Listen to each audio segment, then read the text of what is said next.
السلام علیکم خواتین و حضرات، یوگ ہاروسکوپ کی طرف سے خوش آمدید۔ ہم آپ کو روزانہ آپ کے مالی مسائل، آپ کے گھریلو سماجی، آپ کے بیرون ملک کے متعلق کے پرابلمز کے بارے میں بتاتے ہیں۔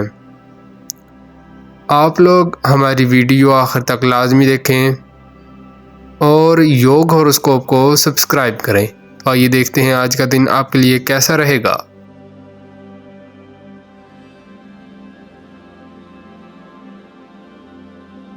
برج حمل ایریز، لوگوں کے ساتھ بھلائی کرتے کرتے اپنا کام نہ خراب کر لینا۔ آج کا دن اللہ پاک کی یاد میں گزاریں تو انشاءاللہ کئی مسئلوں کا حل نکل آئے گا۔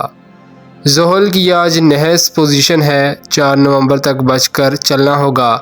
ایسے لوگوں سے سامنا ہو سکتا ہے جن کو آپ کے ساتھ کوئی پرابلم ہے۔ اپنے گھریلو اور کاروباری کاموں پر غور کرنا بہتر ہوگا۔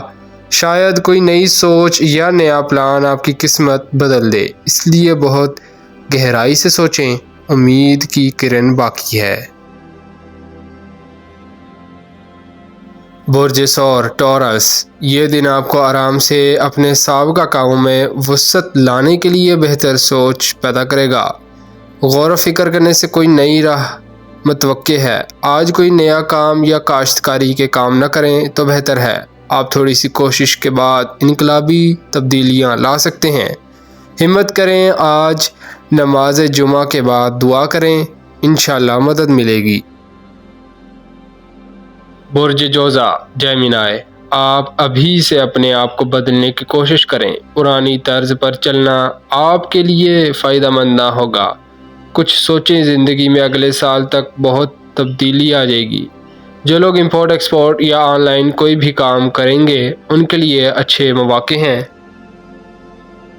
برج سرطان کینسر، جو لوگ کسی بھی مضمون میں اسپیشلائزیشن کر رہے ہیں انشاءاللہ کامیاب ہوں گے۔ آج کا دن تھوڑا آرام سے گزاریں۔ آج بیرون ملک کے متعلقہ کاموں کو روک دیں، بہتر ہے۔ زحل آپ کا مخالف ستارہ ہے، آج نحس اثرات دے گا۔ برج اسد لیو، آج کا دن اور 27 اگست کا دن زحل کی نحوست سے بچنا ہے۔ کسی خوش فہمی میں نہ رہنا، معاہدہ اور پراپرٹی کے کام خراب ہو سکتے ہیں۔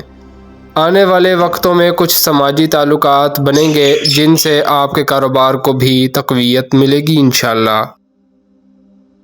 برج سنبلہ ورگو، زحل آپ کے عزت و وقار پر اثر انداز ہو سکتا ہے۔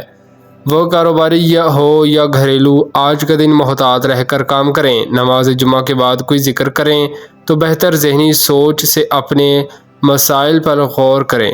اگر کوئی جسمانی بیماری کی علامت ہے تو انشاءاللہ میڈیسن لینے سے افاقہ ہوگا۔ برج میزان لیبرا، نئے تعلقات بنانے کے لیے بہتر وقت ہے۔ کاروباری سوچ میں تبدیلی آئے گی۔ صحت کا خاص خیال رکھیں۔ جو لوگ کوئی سخت کام کر رہے ہیں اپنا خیال رکھیں۔ آج بعد نماز جمعہ کوئی ذکر کریں تو انشاءاللہ کاروباری معاملات میں مدد ملے گی۔ برج عقرب اسکارپیو، زمین جائیداد کا کام کرنے والے آج خاطر خواہ فوائد حاصل نہ کر سکیں گے، اس لیے پہلے کاموں کا جائزہ لیں اور جو کام چل رہے ہیں ان پر توجہ دیں۔ ہو سکتا ہے کوئی اچھی خبر ملے۔ زحل کے نحس اثرات ساتھ ساتھ چلیں گے، کوئی بھی غلط کام نہ کریں۔ برج قوس سیگیٹیریس، ذمہ داریاں بڑھ جائیں گی، بلا وجہ لوگوں کی باتیں سننی پڑیں گی۔ سخت محنت کے باوجود روپیہ پیسہ رک رک کر آئے گا، جو ملے اس سے کام چلائیں اور بچت بھی کریں۔ آج اللہ کے حضور نماز جمعہ کے بعد دعا کریں۔ برج جدی کیپریکون، اپنے اندر کوئی انقلابی سوچ پیدا کریں۔ کسی کے ساتھ مشورہ کر لیں۔ جن لوگوں کے کام بہتر چل رہے ہیں وہ اس کو خراب نہ کریں، مگر مشینری کا کام کرنے والے اور خاص طور پر ٹرانسپورٹ ڈسٹرب ہو سکتے ہیں، وارننگ پہ غور کریں۔ برج دلف ایکویریس، آج کا دن اور 27 اگست کا دن نحس اثرات سے واسطہ پڑے گا۔ کام کرتے وقت اپنی طبیعت پر کنٹرول رکھیں، وقت کے مطابق چلنا ضروری ہوتا ہے۔ صدقہ دیں تو اچھی بات ہے۔ سفر کرتے وقت، گاڑی چلاتے وقت سفر کی دعا پڑھیں۔ برج حوت پائسیس، روحانی معاملات میں آج کا دن گزاریں تو بہتر ہے۔ آنے والے وقت کی صحیح پلاننگ کر لیں، اسی وقت کوئی روشنی دکھائی دے گی۔ جب اللہ پاک سے بار بار عاجزی کریں گے، آنے والے مسائل آپ کی زندگی بدل بھی سکتے ہیں، مگر 50 سال سے اوپر کے لوگ اگر تھوڑی سی بھی بیماری دیکھیں اس کا فوراً علاج کرائیں، اپنے فیصلوں میں استحکام لائیں۔ انشاءاللہ 4 نومبر تک بعد کوئی اچھی خبر ملے گی۔ اللہ پاک آپ کی مدد کریں گے۔